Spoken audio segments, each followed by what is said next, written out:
y esta es la vida eterna, que te conozcan a ti, el único Dios verdadero, y a Jesucristo a quien has enviado.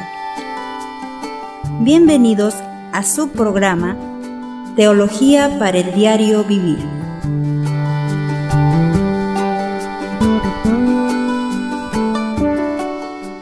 Bienvenidos al programa Teología para el Diario Vivir. Hoy vamos a comenzar una nueva serie. Vamos a comenzar el estudio del libro de Levítico. Este libro, como es muy extenso, lo vamos a dividir en 3 partes. La primera parte, que va del versículo 1 al 10, lo vamos a llamar Levítico, sacerdotes y ofrendas. En el programa de hoy vamos a hacer una pequeña introducción al libro de Levítico. Vamos a tomarnos un tiempo para comprender el contexto y el propósito de este libro.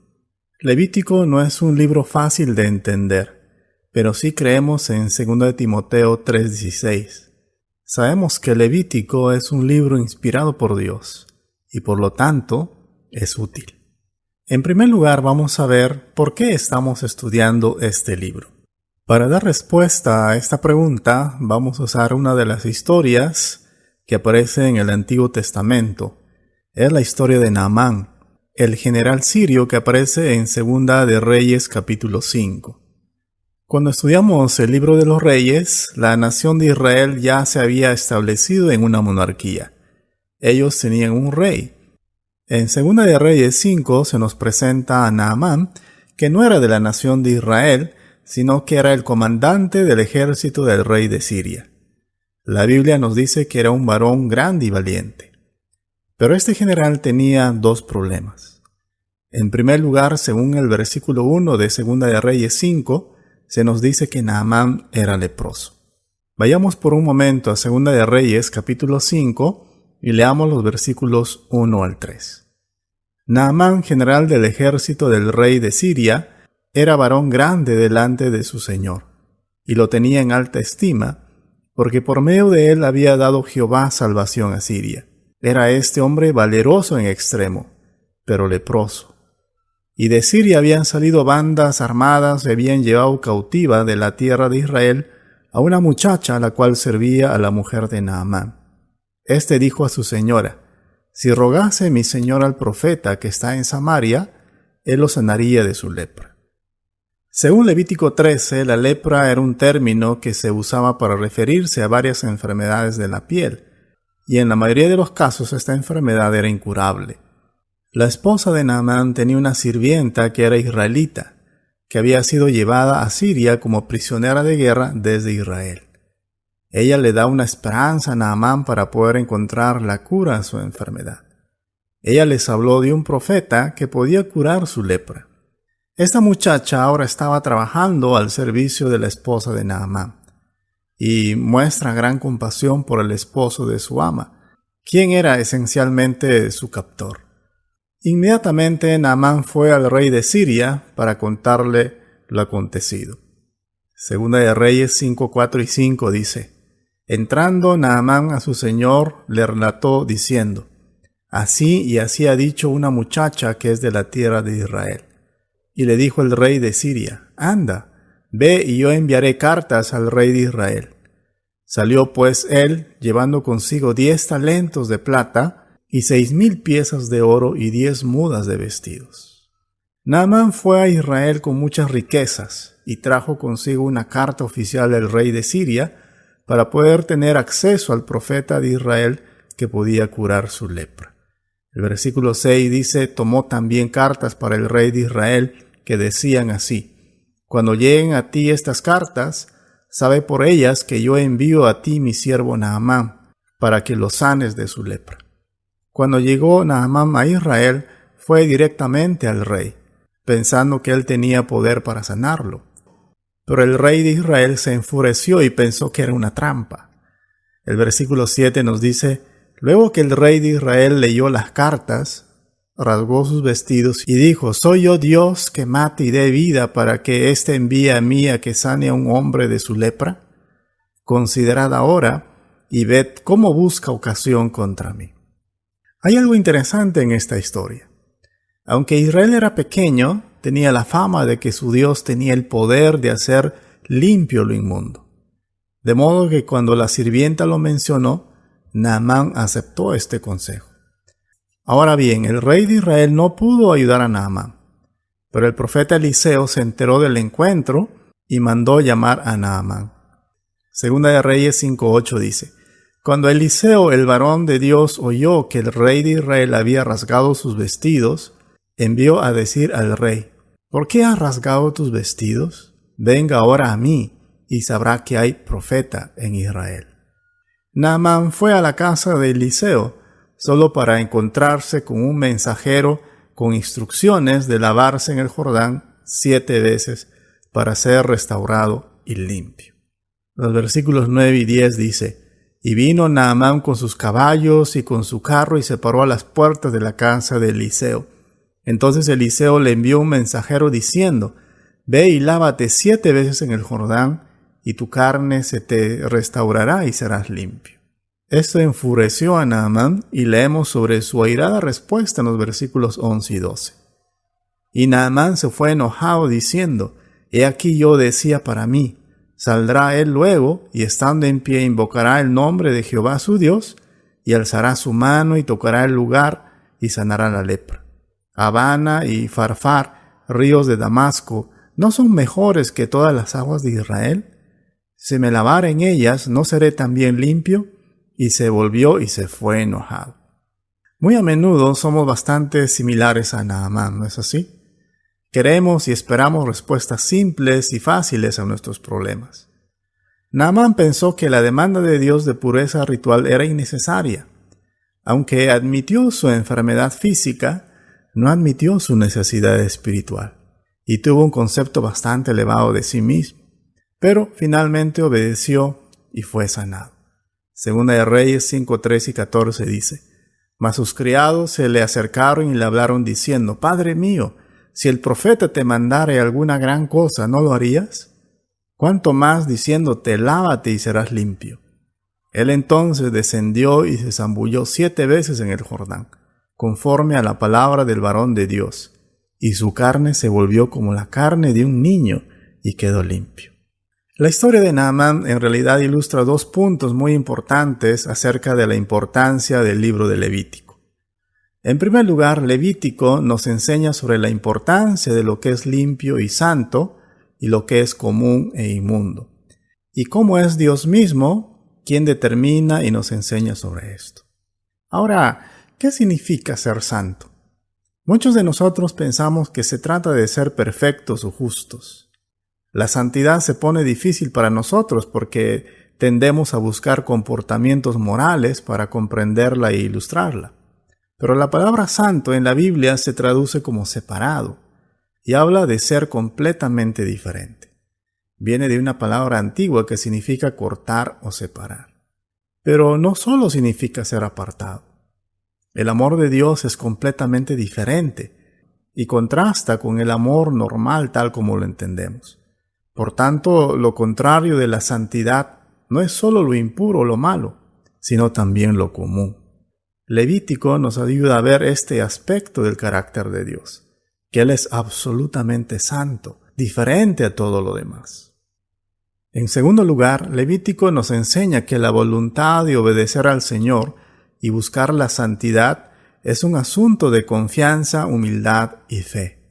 Debemos aceptar y abrazar la palabra de Dios cuando habla sobre la santidad, si queremos realmente conocer y experimentar a Dios. Al igual que Naamán, primero debemos darnos cuenta ante quién venimos. Nosotros, como el leproso de Naamán, somos impuros y nos acercamos ante este Dios santo para escuchar lo que dice. Somos leprosos que necesitamos desesperadamente su limpieza. Podemos ser limpios solo confiando en su palabra y aceptando y obedeciendo lo que Él ha dicho. Venimos ante Él como Naamán, con nuestras impurezas e inmundicia. Levítico es un libro que sirve para decirnos quiénes somos y quién es Dios. A medida que leemos la ley que es detallada en este libro, se nos recordará que nuestro pecado está en un marcado contraste con ese Dios santo. Y ese es el mayor problema que tiene el hombre. Levítico nos ayuda a ver la gloriosa obra de Cristo cuando Dios buscó hacernos puros y santos como Él. También nos recuerda que la razón más importante en la vida por lo que tenemos que orar no es por una buena calificación en los estudios, ni tener el trabajo que soñamos. Tampoco es tener la familia que deseamos ni las vacaciones que buscamos. Lo más importante en la vida por lo que debemos orar es que Dios nos haga puros y santos como Él y restaure esa relación con Él que se rompió en el Edén. Quisiera preguntarte, ¿por qué motivos estás orando? ¿Cuándo fue la última vez que oraste por santidad en tu vida para que Dios te limpie de tus pecados? En segundo lugar, vamos a ver el trasfondo de este libro. Ahora que hemos establecido la necesidad de este libro en nuestras vidas, es importante que entendamos la conexión entre el Génesis y el libro de Levítico. Claro, pasando por el libro del Éxodo. En resumen, el libro de Génesis nos muestra la caída del hombre. Esto lo podemos encontrar en el capítulo 3. Génesis también nos muestra cómo Dios usa a la familia de Abraham, que después el Señor le cambió de nombre a Israel, para comenzar su plan de redención. Cuando llegamos al libro de Éxodo, especialmente en los capítulos 1 al 18, nos detalla el rescate del pueblo de Dios de mano de los egipcios. Dios destruyó completamente al ejército egipcio en el Mar Rojo. Destruyó su poderío militar de un solo golpe. Esto ocurrió después de que 10 plagas azotaran Egipto, donde Dios demostró su gran poder sobre 10 diferentes dioses que tenían los egipcios. Egipto quedó completamente destrozado, y estos primeros capítulos del Éxodo nos muestran la redención de Dios, Dios liberando a su pueblo de la esclavitud con su gran poder.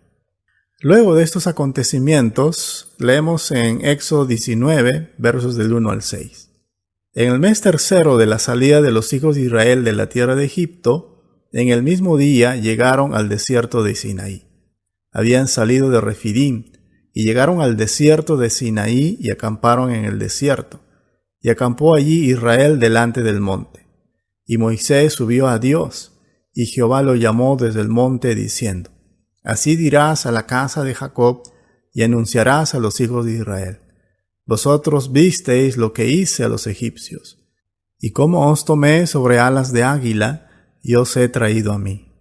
Ahora pues, si diereis oído a mi voz, y guardareis mi pacto, vosotros seréis mi especial tesoro sobre todos los pueblos, porque mía es toda la tierra. Y vosotros me seréis un reino de sacerdotes y gente santa. Estas son las palabras que dirás a los hijos de Israel. Note que Dios no liberó al pueblo de Israel para que andara errante, sino que los llevó al desierto, específicamente en el monte Sinaí en Éxodo 19. En muchos sentidos, esta es una imagen de nuestra propia salvación. Hemos sido redimidos de la ley, el pecado y la muerte, no para andar errantes, sino específicamente para tener un encuentro personal con el Señor. De hecho, en Éxodo 19:9 leemos que Dios los sacó y los llevó al Sinaí porque quería hablarles personalmente. El texto dice: Entonces Jehová dijo a Moisés: He aquí yo vengo a ti en una nube espesa, para que el pueblo oiga mientras yo hablo contigo, y también para que te crean para siempre. Este Dios quería bajar y hablar con su propia voz al pueblo. Para que esto fuera posible, Dios le dio instrucciones a Moisés para que se prepararan para este encuentro. Éxodo 19, 10 al 15 nos dice: Y Jehová dijo a Moisés: Ve al pueblo y santifícalos hoy y mañana, y laven sus vestidos, y estén preparados para el día tercero, porque el tercer día Jehová descenderá a los ojos de todo el pueblo sobre el monte de Sinaí. Y estén preparados para el día tercero, porque al tercer día Jehová descenderá a los ojos de todo el pueblo sobre el monte de Sinaí. Y señalarás término al pueblo en derredor, diciendo: Guardaos, no subáis al monte, ni toquéis sus límites. Cualquiera que tocare el monte, de seguro morirá. No lo tocará a mano, porque será apedreado o aseteado, sea animal o sea hombre, no vivirá. Cuando suene largamente la bocina, subirán al monte. Y descendió Moisés del monte al pueblo, y santificó al pueblo, y lavaron sus vestidos. Y dijo al pueblo: Estad preparados para el tercer día, no toquéis mujer. Entre las instrucciones que el Señor le dio a Moisés, le dice que habría una línea alrededor de la montaña, y cualquiera que cruzara esa línea moriría. Esto no significaba que Dios quisiera mantener alejado al pueblo. Más bien, esta distancia estaba allí para preservar sus vidas, porque ninguna criatura pecadora podía permanecer vivo en la presencia de este Dios santo. Éxodo 19, 16 al 20 nos da una imagen del descenso de Dios sobre su pueblo. El texto dice: Aconteció que al tercer día, cuando vino la mañana, vinieron truenos y relámpagos y espesa nube sobre el monte, y sonido de bocina muy fuerte, y se estremeció todo el pueblo que estaba en el campamento. Y Moisés sacó del campamento al pueblo para recibir a Dios, y se detuvieron al pie del monte. Todo el monte Sinaí humeaba, porque Jehová había descendido sobre él en fuego, y el humo subía como el humo de un horno, y todo el monte se estremecía en gran manera. El sonido de la bocina iba aumentando en extremo. Moisés hablaba, y Dios le respondía con voz tronante. Y descendió Jehová sobre el monte Sinaí, sobre la cumbre del monte, y llamó Jehová a Moisés a la cumbre del monte, y Moisés subió. El relato nos dice que hubo truenos y relámpagos, y una nube espesa sobre la montaña y un sonido de trompeta muy fuerte. El monte Sinaí se envolvió en humo, y Dios descendió sobre él en fuego. Cuando Dios hablaba, sonaba como un trueno. Esto parece a los relatos del fin del mundo, y no es sorprendente que los israelitas estuvieran aterrorizados. Este pasaje es importante porque sinceramente nunca hemos experimentado nada como esto, y no solemos pensar en Dios, ¿verdad?, de esta manera. Pero nadie puede ser despreocupado y frívolo ante este Dios. Éxodo 19 nos muestra la verdadera naturaleza de Dios, fuerte, poderoso y francamente aterrador para pecadores como nosotros. El tener esta imagen de Dios, ¿cómo cambiaría la forma en que oras, hablas y le pides cosas a Dios? ¿Cómo te verías a ti mismo? Sin embargo, cuando vemos la santidad de Dios y que Él también desea una relación con su pueblo, lo cambia todo. Este relato es el comienzo de los eventos en el monte Sinaí. Después de esto, el Señor les da los 10 mandamientos a su pueblo. Esto lo encontramos en Éxodo, capítulos del 20 al 23. Posteriormente, Dios les da instrucciones para construirle una morada. Esto lo encontramos en Éxodo capítulo 24 al capítulo 31. Y esto sucedió antes del incidente del becerro de oro, que lo encontramos en Éxodo 32.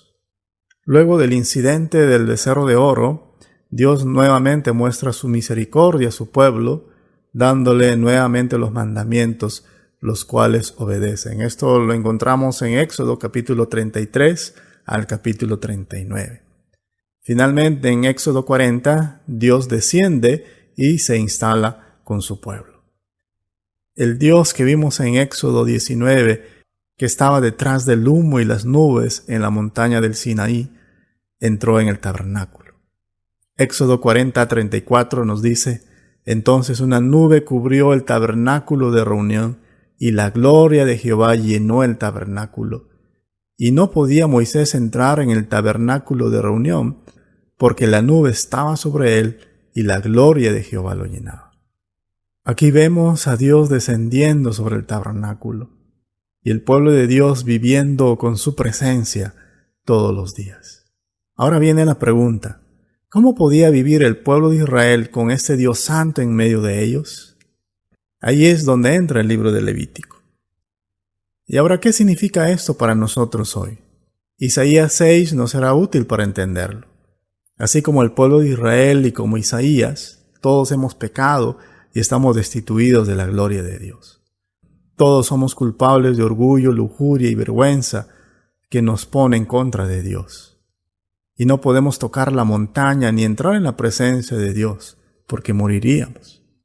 Isaías era un judío que vivía de acuerdo a la ley, pero cuando se presentó ante el Señor en Isaías 6, vio cómo sus justicias eran como trapos de inmundicia, y exclamó: ¡ay de mí que soy muerto! No hay otra respuesta ante un Dios que ve a través de nosotros y nos ve por lo que somos. No podemos evitar decir ay de mí. Él no nos habla a través de una nube y humo, sino a través de su Espíritu y su palabra. Ahora, ¿cómo podemos relacionarnos con este Dios santo? Jesús lo hizo posible. Él es nuestro carbón encendido que menciona Isaías 6, que quitó nuestros pecados y culpas.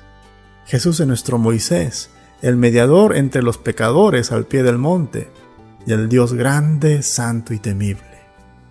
Vamos a terminar con una frase de R.C. Sproul en su libro La Santidad de Dios.